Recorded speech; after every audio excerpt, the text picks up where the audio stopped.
Hello po sa inyong lahat. Ito po si Judy. Ayan po siya.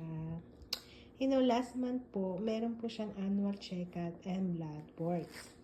Then, doon po namin nalaman na ang kanyang liver enzymes is mataas po. At yung weight niya bumaba from 70 kg last year, naging 60 kg siya last month.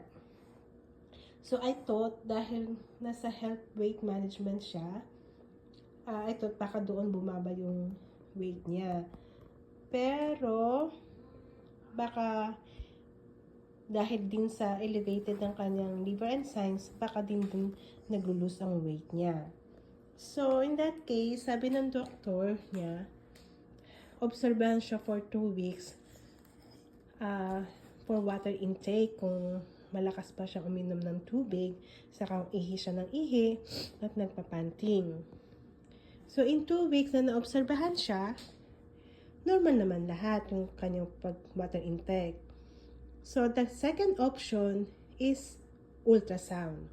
So, this morning, dinala ko siya sa hospital, iniwan ko siya doon.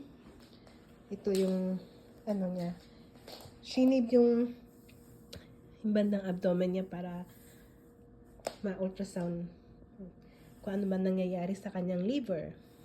So, the result, may nakita silang mga dark spots sa liver niya.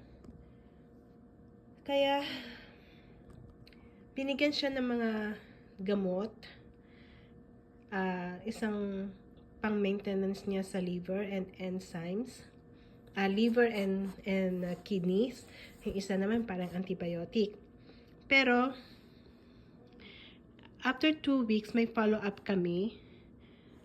Titingnan ng doktor kung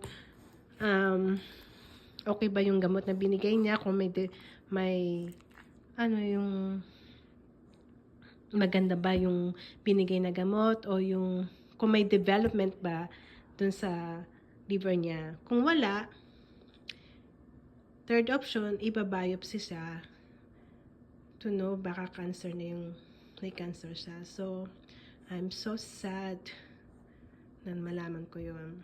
So, hopefully, sana hindi siya cancer. Sana, para sa ating mga poor parents, masakit para sa atin yung malaman kung may cancer sila o wala. Sana pag-pray po natin si Chubby na everything will be okay. Yan. Bumaba na naman yung kanyang weight. So, kanina umaga, winate ko siya so, weight niya is 56 kg. And, decreased appetite na rin siya. Then, ihi na rin siya ng ear. So, talagang madaling araw lumalabas kami para umihi siya. Hindi siya umiihi sa loob ng bahay kasi potty trained siya. So, talagang ginigising niya ako para umihi. So, lumalabas kami ng 2 o'clock in the morning and 3 o'clock in the morning para umihi siya. Look. Tingnan niyo yung sinib sa kanya. Ay. Let's pray for Chubby, mga guys. Yun lang po. Salamat po. Bye.